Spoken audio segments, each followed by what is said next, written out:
नमस्ते, अभिवादन आपका इनोसेंट इन्वेस्टर के इस नए वीडियो में आपके लिए डिस्क्लेमर बात करेंगे ट्राइडेंट की। ट्राइडेंट 2 दिनों से लगातार गिरावट दिखा रहा था। रिजल्ट आया है, इनका रिजल्ट बेहतरीन लग रहा है ऑन पेपर। क्या सच में रिजल्ट अच्छा है, उसको डिस्कस करेंगे। जो इन्होंने डिविडेंड दिया है वो भी डिस्कस करेंगे। हम आपको एनालिसिस भी देंगे कि 2 दिन से स्टॉक गिरा क्यों, और सबसे जरूरी चीज़ जो है डिविडेंड की, वो पहले डिस्कस कर लेते हैं, फिर हम आगे बढ़ेंगे। कुछ बड़ी बातें भी सामने आई हैं, वो हम डिस्कस करते रहेंगे आगे। सबसे पहली चीज़ जो डिस्कस करने लायक है वो है डिविडेंड। इन्होंने 36 पैसे का दिया है, 36% बैठता है ₹1 के फेस वैल्यू पे, जो कि बहुत ही बेहतरीन है। एक ऐसी कंपनी जो 16-17 रुपए के आसपास करंट मार्केट प्राइस पे ट्रेड कर रही हो। ओवरऑल सिनारियो में अगर हम देखें तो आपने जो पैसा इस कंपनी में लगाया है उसके ऊपर आपको 2% के आसपास का डिविडेंड मिलने वाला है। ये तो हो गई बात डिविडेंड की। हम अन्य पैरामीटर्स भी डिस्कस करेंगे। सबसे पहले रिजल्ट हम डिस्कस करेंगे कंसोलिडेटेड। और कंसोलिडेटेड रिजल्ट में एक चीज़ मैं आपसे पूछता हूँ, कंसोलिडेटेड रिजल्ट में ढेर सारी कंपनियाँ जुड़ी होती हैं जिनको हम सब्सिडियरीज़ के नाम से जानते हैं। सबसे बड़ी चीज़ आपको मैं बताना चाहता हूं कि स्टैंडअलोन रिजल्ट में टोटल इनकम 13,526 मिलियन है और यहां पर 13,471 मिलियन है। इसको हम अगर करोड़ में कन्वर्ट करना चाहें मिलियन को, तो एक पॉइंट पीछे आना पड़ता है। 1347 करोड़ है इस बार की इनकम कंसोलिडेटेड में, 1352 करोड़ है स्टैंडअलोन में। ऐसा क्या हो गया, कोई बताएगा? नीचे कॉमेंट करके देखते हैं कोई जवाब देना भी चाहता है या नहीं। खैर, अगर हम ओवरऑल रिजल्ट को देखें तो सबसे बड़ी चीज़ हमको ये दिखाई देगी कि देखो, स्टैंड अलोन डिस्कस करो, कंसोलिडेटेड लगभग बराबर है, लेकिन डिस्कशन में कंसोलिडेटेड ही रखना चाहिए क्योंकि सारी कंपनियां जुड़ जाती हैं। 1347 करोड़ की इनकम हुई है, 997 करोड़ के मुकाबले क्लोज टू 35% का इंप्रूवमेंट है। 1000 के बदले 135, ये बढ़िया है, बहुत बढ़िया है। 1035 आप समझ सकते हो, 35 1350। ठीक, दिल पे मत ले लिया कीजिए, कुछ चीज़ें मुंह से निकल जाती हैं, इधर उधर भटक जाता हूँ। खैर, 35% का इंप्रूवमेंट है या नहीं आपको दिखाई दे रहा है? जी हाँ, बहुत बेहतरीन इंप्रूवमेंट है। और ये इंप्रूवमेंट कितना बेहतरीन है, अगर आप लॉन्ग रन में इस कंपनी को देखोगे तो आपको और बेहतरीन तरीके से सिचुएशन समझ में आएगी कि कंपनी, हमने कभी इसको उस तरीके का सम्मान नहीं दिया जिस तरीके से इन्होंने रिजल्ट पेश किया है। लॉन्ग रन में ये कंपनी क्या सम्मान पाएगी वो तो आने वाला वक्त बताएगा। पिछले क्वार्टर से हम कंपेरिजन करके दिल नहीं दुखाना चाहते आप लोगों का, इसलिए क्योंकि ये चीज़ करना सही भी नहीं होगा, क्योंकि कुछ जो इनके प्रोडक्ट्स हैं वो सिक्लिकल हैं। खैर, ओवरऑल सिनारियो में अगर हम इनकम को देखें तो हमें बहुत अच्छी चीज़ें दिखाई देंगी। वाह यार, कमाल का रिजल्ट है। अब खर्चे पे चलते हैं, क्योंकि वहीं से हमको ये समझ में आएगी बात कि कमाई तो हो गई, कमाई तो बहुत लोग करते हैं, लेकिन खर्चा कहाँ कर रहे हो, फ़र्क इससे पड़ता है। कोई कमाता है 50,000 रुपये महीना और 40,000 की कुछ पी जाता है, तो आपको पता है कि वो कितना बेहतरीन हैंडलर है। खैर, वो अलग बात हो गई। क्या उसी कैटेगरी में आता है ट्राइडेंट? देखेंगे। एक्सपेंसेस में सबसे बड़ी चीज़ कॉस्ट ऑफ रॉ मटेरियल्स होती है। 588 करोड़ का खर्चा हुआ है 574 और 465 के मुकाबले। यहाँ से बड़ा इंप्रूवमेंट है। मतलब जो रॉ मटेरियल्स का खर्चा है वो ऑफकोर्स सी बात है, अगर रेवेन्यू बढ़ा है तो बढ़ेगा ही बढ़ेगा, क्योंकि प्रोडक्शन इन्होंने बढ़ाया, वो उस पर भी हम डिस्कशन करेंगे। और थोड़ी सी महंगाई भी बढ़ी है तो उसका डेंट इनको झेलना ही पड़ेगा, ऑफकोर्स सी बात है ऑन पेपर। तो पेपर पे अगर हम रिजल्ट को देख रहे हैं, इनकम बढ़ी है तो खर्चा भी, जो सबसे बड़ा खर्चा होता है वो भी बढ़ा हुआ है। एम्प्लॉयज़ के ऊपर इन्होंने कितना पैसा खर्च किया, तो वो अगर हम देखना चाहें तो एम्प्लॉय बेनिफिट एक्सपेंसेस में कंपनी काफ़ी एम्प्लॉय फ्रेंडली है, काफ़ी चीज़ें करती रहती है अपने एम्प्लॉयज़ के लिए। आपने पिछले कुछ दिनों में देखा भी हो तो बढ़िया है।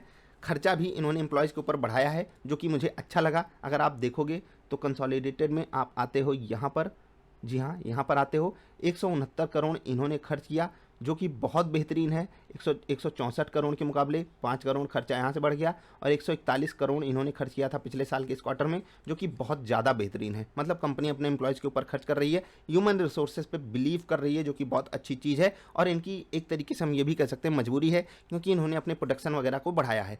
टोटल खर्चे पर हम अगर आते हैं तो एक चीज़ हमको देखने को मिलेगी, 1220 करोड़ के आसपास की इनकम हुई इनकी टोटल इस क्वार्टर में, जो कि 954 करोड़ के आसपास की हुई थी। ठीक है, सॉरी, खर्चा 1220 करोड़ खर्चा हुआ 954 करोड़ के मुकाबले। खर्चा भी लगभग उसी रेशियो में, मैं एग्जैक्टली कैलकुलेट नहीं किया हूं, लेकिन ऐसा नहीं है कि कुछ बहुत आउटस्टैंडिंग काम इन्होंने खर्चा हैंडलिंग में कर दिया हो। अंग्रेजी कैसी लगी वो बता दीजिएगा। मतलब खर्चा हैंडलिंग इन्होंने ठीक से नहीं कर की है, और ये इनकी मजबूरी भी है, क्योंकि प्रोडक्शन बढ़ाना है तो एम्प्लॉयज़ लगेंगी, मशीनें लगेंगी, बिजली का खर्चा, इधर का खर्चा, उधर का खर्चा, ऊपर का खर्चा, नीचे का खर्चा। आप समझ गए होगे कितना खर्चा होता है। जब कभी बिजनेस करो तो पता चलता है कितना खर्चा होता है। खैर, अगर हम देखें नॉर्मल सिचुएशन में तो यहाँ से भी खर्चा बढ़ा है, यहाँ से भी खर्चा बढ़ा है, वही हाल रेवेन्यू का है। तो यहाँ पर हम पॉजिटिविटी के साथ ये कह सकते हैं कि रिजल्ट में अभी तक चीज़ें ऑन पेपर सही लग रही हैं। भले खर्चा बढ़ा हो, लेकिन कंपनी सही जगह खर्च कर रही है। अभी हम प्रोडक्शन देखेंगे, वहाँ से भी हम एक लॉन्ग टर्म व्यू ले सकते हैं। अब खर्चे के बाद सबसे बड़ी चीज़ आती है प्रॉफिट्स की। प्रॉफिट्स के लिए हम चलेंगे थोड़ा सा नीचे और कुछ समझने की कोशिश करेंगे। उसके लिए हम माउस पे क्लिक करते हैं और थोड़ा सा नीचे चलते हैं। जी हाँ, अब आते हैं नेट प्रॉफिट आफ्टर टैक्स, यानी कि पैट की हम सिंपली बात करेंगे। थोड़ा सा ऊपर चलते हैं, ये वाली लाइन है, ये वाली पकड़ के आते हैं, ये वाली। जी हाँ, यहाँ पर देखो 76 करोड़। ठीक, अब सोचो 76 करोड़ आ गया हमारा क्या प्रॉफिट। 76 करोड़ कंपनी कमाई 112 करोड़ के मुकाबले 40 करोड़ से अगर आप प्रॉफिट को देखोगे तो कितना हो गया, 40 इंटू 2 80 होता है। तो हम कह सकते हैं कि 90% प्रॉफिट बढ़ गया पिछले साल के इस क्वार्टर से, जो कि बहुत ज़्यादा बेहतरीन है। अब आप सोच रहे होंगे कि 112 करोड़ पिछली बार प्रॉफिट कैसे आ गया, जबकि रेवेन्यू कम था और उस हिसाब से खर्चा भी बहुत कम इन्होंने नहीं किया था पिछले क्वार्टर में। तो एक्सेप्शनल चीज़ें हुई थी कुछ, वो आप थोड़ा सा ऊपर जब जाओगे तो देख सकते हो। यहाँ पर आपको दिखाई देगा, मैं 1 मिनट दिखा देता हूँ आपको, थोड़ा सा ऊपर चलना पड़ेगा। जी हाँ, मैं जब रिजल्ट स्टडी कर रहा था, ये एक्सेप्शनल इनकम स्लैश एक्सपेंस आप यहाँ पर देख सकते हो। यहाँ पर 30 करोड़ हो गया था और इनका इस बार अगर आप देखो, पिछले बार जस्ट हुआ था 1.4 करोड़, और इस कारण आप यहाँ पर देखोगे 149 करोड़ पे आ गए थे और यहाँ पर 97 करोड़ पे। ठीक है, आप समझ गए होगे बात को। और ये जो चीज़ें हैं वो डायरेक्ट असर करती हैं आपके प्रॉफिट्स में, यानी कि पैट में, प्रॉफिट आफ्टर टैक्स में, जो कि आपको साफ साफ दिखाई दे रहा है। तो अगर यहाँ से कंपेयर करें तो लगभग 90%, मुझे एग्जैक्टली मैंने कैलकुलेशन नहीं की, तब गलत हो जाऊँ तो मज़ा मत ले लीजिएगा मेरा। खैर, यहाँ से 90% के आसपास, 1 मिनट, 9 4 जा 36, ठीक है, 40 30 70 76। हाँ भाई, मैं गलत नहीं हूँ, मज़ा लेना हो ले लेना। ठीक आसान था कैलकुलेशन, इसीलिए सोचा कर देते हैं। 40 से 76, 90% प्रॉफिट बढ़ गया, जो कि बहुत अच्छी चीज़ है। अर्निंग पर शेयर पे चलते हैं तो वो भी ऑफकोर्स सी बात है, वही सिनारियो हमको दिखा रहा होगा। ओवरऑल सिचुएशन अंडर कंट्रोल है। 15 पैसे एक शेयर के पीछे की कमाई, यानी कि साल भर की कमाई 60 पैसे, जो कि अगर हम यहाँ से एवरेज कैलकुलेट करना चाहें कि अगर कंपनी ऐसी ही परफॉर्मेंस दिखाती है तो 17 रुपये पे हम अगर 60 पैसे की कमाई करते हैं, ठीक है, 0.60, तो अपॉन हमने किया तो लगभग 28-30 का पी आ रहा है, जो कि इस सेगमेंट के हिसाब से महंगा है, जिस सेगमेंट में ये डील करते हैं। आगे चल के कमाई और अच्छे तरीके से हैंडल हो सकती है। Let's hope for the best कि कंपनी जो है वो अच्छा काम करे और आगे बढ़े। और अगर नॉर्मल सिचुएशन में आप अर्निंग पर शेयर देखोगे तो 8 से 16 होने का मतलब डबल हो जाता, 100% प्रॉफिट बढ़ जाता, जो कि बहुत अच्छी बात होती ऑन पेपर। कम से कम डिविडेंड भी कंपनी ने दिया है, तो ये एक पॉजिटिव चीज़ है। अब एक आखिरी पैरामीटर हम डिस्कस करेंगे जो कंपनी आपके साथ शेयर करती है। NSE BSE की वेबसाइट पर, NSE BSE national stock exchange और बॉम्बे स्टॉक एक्सचेंज की वेबसाइट पर ये डेटा आपको साफ साफ कंपनी प्रोवाइड कर रही है, तो जाकर जरूर रीड कीजिएगा। मैं सिर्फ 2 चीज़ें आपके सामने रख रहा हूँ, bath linen, bed linen and paper, इन तीनों सेगमेंट में ये बड़ा बिजनेस करते हैं, तो आपके सामने मैं रख रहा हूँ। प्रोडक्शन यहाँ पर आप सिंपली देख सकते हो किस तरीके से इन्होंने इम्प्रूव किया है। आप अगर इस डेटा को समझना चाहो तो ये मीट्रिक टन है, ये मिलियन मीटर्स है और ये मीट्रिक टन है। तो बाथ लिनन में आप देख सकते हो 6492 से मीट्रिक टन, ठीक है, से बढ़ करके 13615 Q2 फाइनेंशियल ईयर 2021, Q3 में देख लीजिए 13845, Q4 में थोड़ा सा कम हुआ, लेकिन फिर भी ऑन पेपर सही है, नेक टू नेक हम कह सकते हैं। बेड लिनन मिलियन मीटर्स में अगर चलते हैं तो 4.15 से डबल देख रहे हैं, और यहाँ पर भी इम्प्रूवमेंट है। यहाँ पर थोड़ी सी कमी देखने को मिल रही है, लेकिन ऑन पेपर हम कह सकते हैं लगभग फ्लैट है। 10% के आसपास की आप यहाँ पर गिरावट देख सकते हो। पेपर में अगर आप देखोगे तो लगातार आपको जंप देखने को मिलेगा। 24,509 मीट्रिक टन, ठीक है, मिलियन टन मीट्रिक टन है, हाँ मीट्रिक टन ही है। 34,932, 38,232, फिर 40,188, जो कि बहुत बेहतरीन चीज़ है। अब अगर हम कैपेसिटी यूटिलाइजेशन पे चलते हैं, जो कि बहुत बेहतरीन तरीके से हमारे सामने कंपनी ने पेश किया है, ज़रूर जाकर देखिएगा। सिचुएशन सब कुछ बेहतरीन है और कैपेसिटी यूटिलाइजेशन इन्होंने बहुत बेहतरीन तरीके से किया है। अगर हम बेड लिनन को हटा दें, ठीक है, बेड लिनन क्या कहते हैं बताइएगा, कोई अंग्रेजी वाला हो तो। 38 से सीधे 90% किया था इन्होंने, 90 से 101%, मतलब सोचिए कैपेसिटी से भी ज़्यादा प्रोडक्शन कर रहे हैं। ये कैसे हो गया भाई, कोई बताएगा यार? अब लगता है ट्राइडेंट वालों को फ़ोन करना पड़ेगा। ये बताओ 101% कैपेसिटी कहाँ से तुम खोज के लाए हो? पता नहीं गलती से प्रोडक्शन मशीन कर दी क्या? अरे हटाओ यार, हम एक साथ 2-2 बनाएंगे। खैर, मजाक की बात एक तरफ। और ये गिर गया प्रोडक्शन जो है 92% पे, जो कि ठीक है, ऑन पेपर सही है।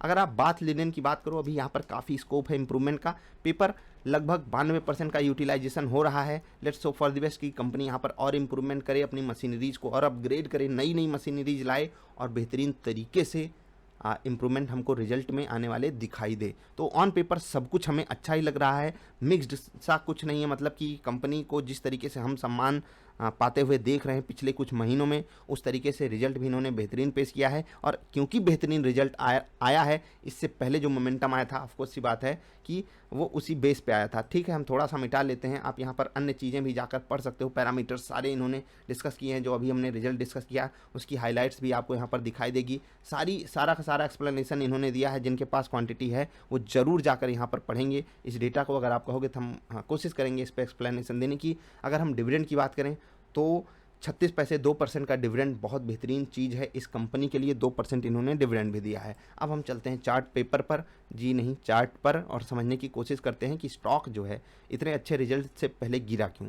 क्योंकि भाई इतना बड़ा मोमेंटम आ गया था। मैंने आपको वीडियो इसी दिन, एक्चुअली इस दिन मैंने आपको बनाकर दी थी कि एग्जिट, ठीक है, एग्जिट कर जाइए जिनके पास है। और मैं जनरली बोलता नहीं हूँ आपसे किसी स्टॉक में एग्जिट के लिए, क्योंकि यहाँ पर कुछ स्पेकुलेशन मुझे दिखाई दे रहा था। यहाँ बढ़ा हुआ वॉल्यूम आपसे बहुत कुछ कहना चाह रहा था। यहाँ पर बढ़ा हुआ वॉल्यूम आपसे कुछ कहना चाह रहा था बाई के लिए। लेकिन अब क्या बताएं, आप वॉल्यूम एंड कैंडलस्टिक वाली वीडियो देखोगे नहीं, उसको इंप्लीमेंट करोगे नहीं अपने रियल ट्रेडिंग में, रियल इन्वेस्टिंग में, रियल स्विंग ट्रेडिंग में, तो आपको दिक्कत होने वाली है। क्या ये स्टॉक 19 जा सकता है? ये रिजल्ट जो हमारे सामने आया है, देखो मैं एक चीज़ आपसे कह रहा हूँ कि रिजल्ट जो अच्छा आया है उसकी एक्सपेक्टेशन थी, इसीलिए इतना बेहतरीन मोमेंटम आ गया। अब हम एक बार ऊपर से गिरावट दिखा चुके हैं, तो हम बिल्कुल स्टेबल होकर पॉजिटिव जाने के लिए बिल्कुल तैयार खड़े हैं। ऑन पेपर बढ़िया चीज़ें हो रही हैं, तो अब हम यहाँ पर स्टेबल होंगे और ऊपर जाने के लिए बिल्कुल तैयार खड़े हैं। लेकिन अगर मार्केट गिर गई तो, और सिचुएशन जो है वो सब कुछ हमारे फेवर में नहीं हुई तो देखो अब जो ट्राइडेंट है वो रिजल्ट के बाद एक छोटा बहुत ऊपर नीचे का रिएक्शन दिखा सकता है।